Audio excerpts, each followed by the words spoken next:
الحمدللہ رب العالمین والصلاة والسلام علی سید الاشرف الانبیاء والمرسلین وعلی آلہ وصحبہ اجمعین اما بعد فاعوذ باللہ من الشیطان الرجیم بسم اللہ الرحمن الرحیم۔ ناظرین، آج ہم جس قرآنی واقعہ کا ذکر کر رہے ہیں، پڑھ رہے ہیں، وہ اس طرح ہے کہ 70,000 مردے کس طرح زندہ ہو گئے۔ 70,000 مردے جو زندہ ہوئے، یہ حضرت حزقیل علیہ السلام کی قوم کا ایک بڑا ہی عبرت خیز نصیحت امیز واقعہ ہے، جس کو خداوند تعالیٰ نے قرآن مجید کی سورہ بقرہ میں بیان فرمایا۔ حضرت حزقیل علیہ السلام کون تھے، اس کے بارے میں آپ سے شیئر کرتے ہیں۔ یہ حضرت موسیٰ علیہ السلام کے تیسرے خلیفہ ہیں جو منصب نبوت پر سرفراز کیے گئے۔ حضرت موسیٰ علیہ السلام کی وفات کے بعد آپ کے خلیفہ اول حضرت یوشع بن نون علیہ السلام ہوئے، جن کو اللہ تعالیٰ نے نبوت عطا فرمائی۔ ان کے بعد حضرت کالب بن یوحنا علیہ السلام آپ کے دوسرے خلیفہ تھے، جن کو بعد میں اللہ تعالیٰ نے نبوت عطا فرمائی۔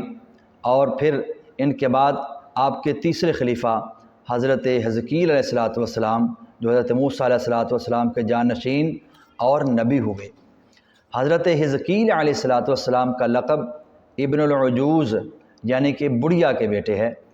ابن العجوز کہلانے کی وجہ آپ کی یہ ہے کہ آپ اس وقت پیدا ہوئے جب کہ ان کی والدہ ماجدہ بہت بوڑھی ہو چکی تھیں، اور آپ کا لقب ذوالکفل اس لیے ہوا کہ آپ نے اپنی کفالت میں لے کر 70 انبیاء کرام کو قتل سے بچا لیا تھا، جن کے قتل پر یہودی قوم آمادہ ہو چکی تھی۔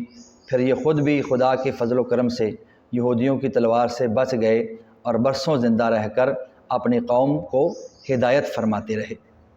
مردوں کو زندہ ہونے کا واقعہ کچھ یوں ہے کہ بنی اسرائیل کے ایک جماعت جو حضرت حزقیل علیہ السلام کے شہر میں رہتی تھی، شہر میں طاعون کی وبا پھیل گئی۔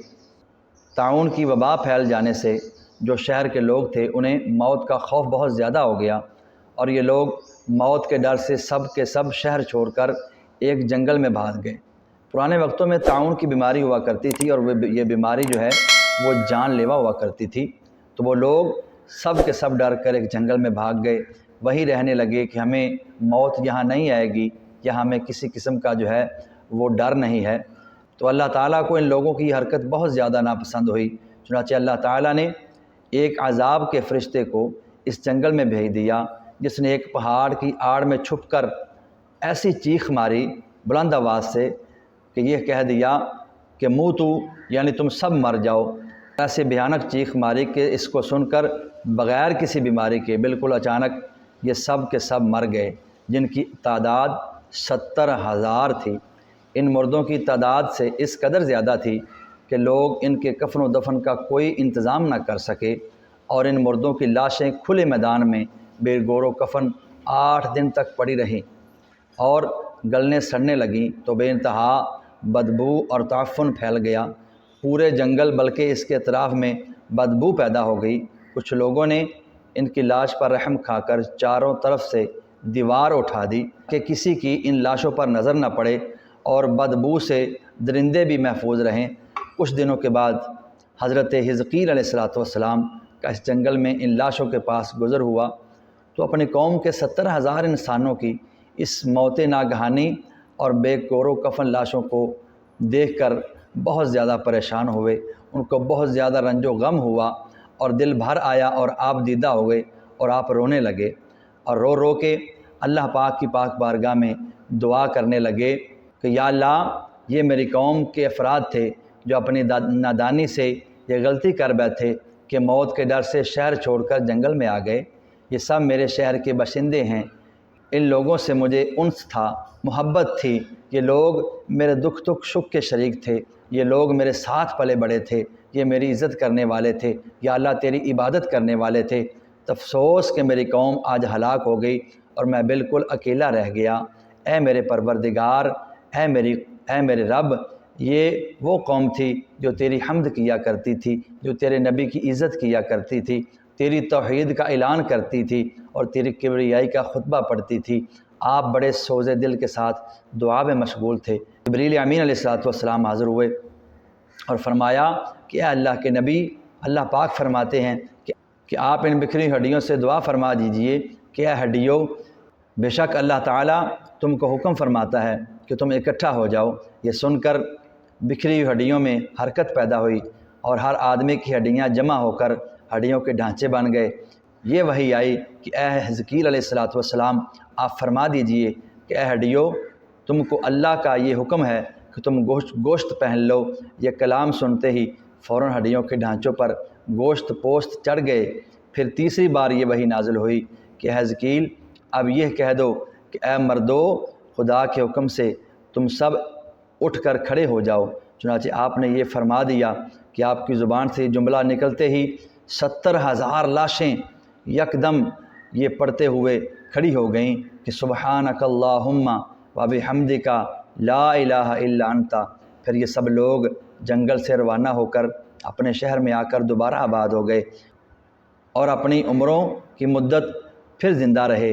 لیکن ان لوگوں پر اس موت کا اتنا نشان باقی رہ گیا کہ ان کی اولاد کے جسموں سے سڑی ہوئی لاشوں کی بو برابر آتی رہی، اور یہ لوگ جو بھی کپڑا پہنتے تھے وہ کفن کی صورت میں ہو جاتا تھا، اور قبر میں جس طرح کفن میلا ہو جاتا ہے ایسا ہی وہ کپڑا میلا ہو جاتا تھا۔ چنانچہ یہ اثرات آج تک ان یہودیوں میں پائے جاتے ہیں جو ان لوگوں کی نسل سے باقی رہ گئے۔ اللہ تعالیٰ نے اس واقعہ کو قرآن مجید میں یوں بیان فرمایا ہے کہ إِلَى الَّذِينَ خَرَجُوا مِن دِيَارِهِمْ وَهُمْ أُلُوفٌ حَذَرَ الْمَوْتِ فَقَالَ لَهُمُ اللَّهُ مُوتُوا ثُمَّ أَحْيَاهُمْ إِنَّ اللَّهَ لَذُو فَضْلٍ عَلَى النَّاسِ وَلَكِنَّ أَكْثَرَ النَّاسِ لَا يَشْكُرُونَ۔ کہ اے محبوب، کیا تم نے نہ دیکھا کہ انہیں جو اپنے گھروں سے نکلے اور وہ ہزاروں تھے موت کے ڈر سے، تو اللہ تعالیٰ نے ان سے فرمایا مر جاؤ، پھر انہیں زندہ فرما دیا۔ بے شک اللہ لوگوں پر فضل کرنے والا ہے، مگر اکثر لوگ ناشکرے ہیں۔ تو اس سے ہمیں یہ درس ہدایت ملتا ہے کہ ہمیں موت کے ڈر سے گھر سے بھاگنا نہیں چاہیے، ہمیں بیماری کے خوف سے، اللہ کی رحمت سے مایوس نہیں ہونا چاہیے۔ لہٰذا ہمیں اللہ کی ذات پر یقین رکھنا چاہیے، اللہ سے دعا کرنی چاہیے۔ کسی قسم کی بیماری ہو، کسی قسم کی پریشانی ہو تو ہمیں بھاگنا نہیں چاہیے، ہمیں وہیں رہ کر علاج کرنا چاہیے اور اللہ کی پاک بارگاہ میں اپنی صحت یابی کے لیے دعا کرنی چاہیے۔ اللہ پاک اس واقعہ سے ہمیں سیکھنے کی اور عبرت حاصل کرنے کی توفیق عطا فرمائے۔ اگر ویڈیو اچھی لگی ہو تو بجائے مہربانی آپ چینل کو سبسکرائب کر دیں اور بیل آئیکن کو پریس کر کے آل کے بٹن کے اوپر پریس کر دیں تاکہ ہماری جو بھی ویڈیو نئی اپلوڈ ہو اس کا نوٹیفیکیشن جو ہے وہ آپ کو سب سے پہلے مل سکے۔ السلام علیکم ورحمۃ اللہ وبرکاتہ۔